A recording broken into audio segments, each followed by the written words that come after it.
Welcome to the Eyrie. You wake up inside a calcium vault. It is dark, cramped, and smells like fish. You are an embryo, but you are already learning. Through the thin membrane of the shell, you smell the chemical signature of your parents. You memorize the scent of the regime. You struggle. You possess an egg tooth on your beak. You slash at the walls. The shell cracks.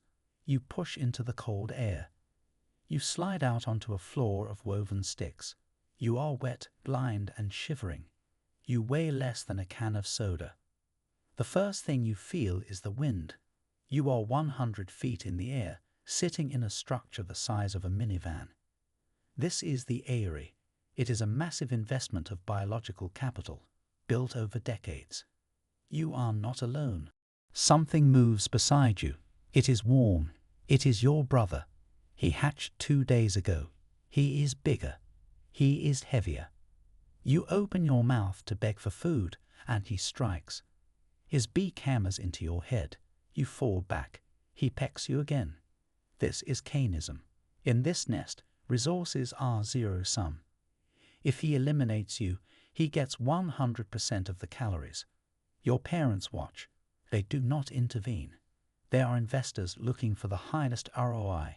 If you cannot survive your brother, you are a bad investment. You take the beating. You learn to fight back.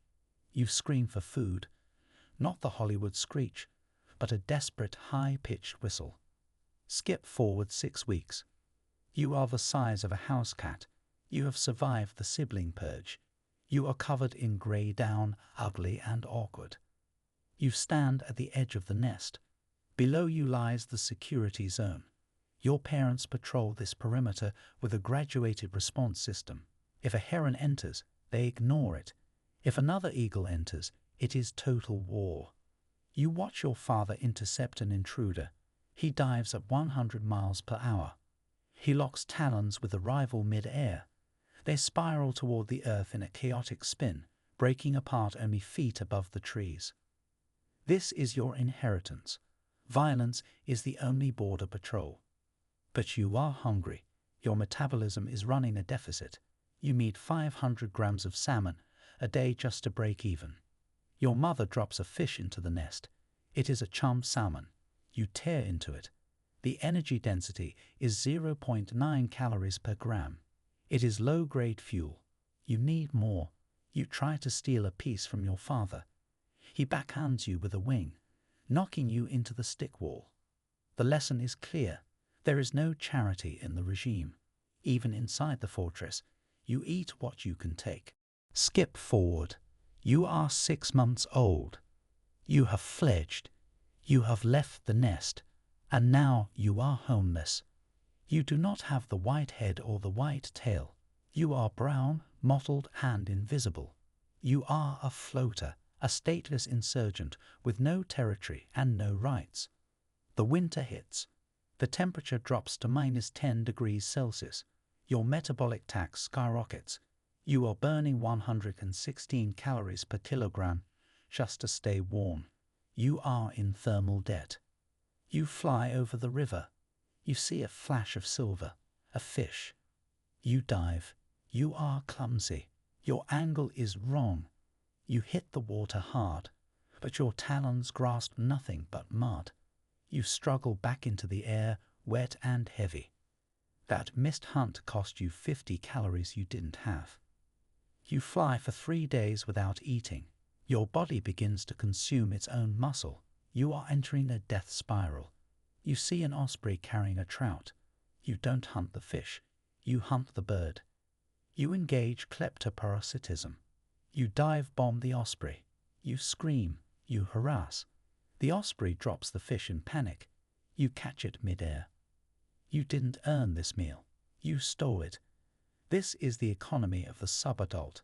Low risk, high theft. You survive the winter on stolen assets. Skip forward. You are 5 years old. You have molted. The brown feathers are gone. Your head is brilliant white. Your beak is yellow armor. You are the monarch. You have seized a territory. You have a mate. You patrol the Nooksack River. You are perched on a dead cedar. You are hungry. You scan the water. Your vision is not just sharp, it is dense. You can see a rabbit blink from 2 miles away. The world moves slower for you than it does for humans. You perceive motion at 100 frames per second, allowing you to track the chaotic twitch of a fish like it's in slow motion. You spot a ripple, a Chinook salmon, high mass, high ROI. You launch. Gravity becomes your engine. You tuck your wings. You accelerate to 90 miles per hour.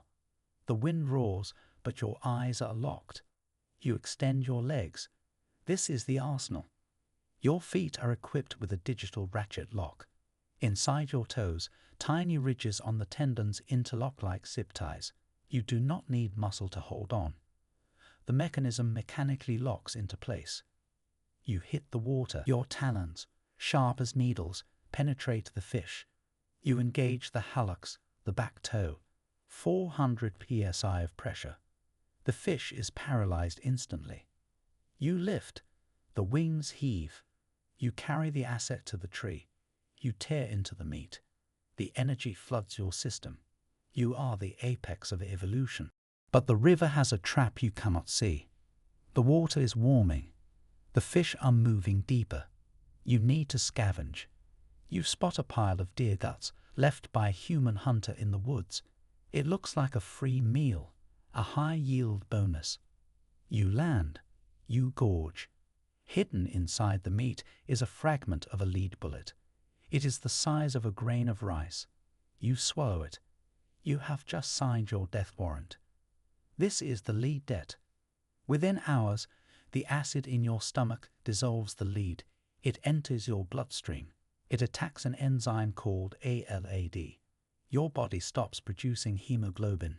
Your blood can no longer carry oxygen to your brain. Day 2. You try to fly. You stumble. Your wings feel heavy. You are experiencing neurological paralysis. Your digital ratchet lock begins to fail. You cannot clench your feet. Day 4. You are sitting on a low branch. You are blind. Your high-definition vision is gone, replaced by a grey fog. You are starving, but your stomach is paralyzed. Even if you ate, you would rot from the inside out. The regime is crumbling. You try to lift your wings, but the signal from your brain doesn't reach the muscle. You fall from the branch into the snow. A coyote approaches. You open your beak to scream, to use the voice of the warlord. But the only sound that comes out is a weak, high-pitched giggle. The lights go out. You were a tank. You were a king. You built a castle in the sky that weighed as much as a car. But you were taken down by a piece of metal smaller than your eye. The Eyrie is empty. The landlords are gone. Welcome to the new administration.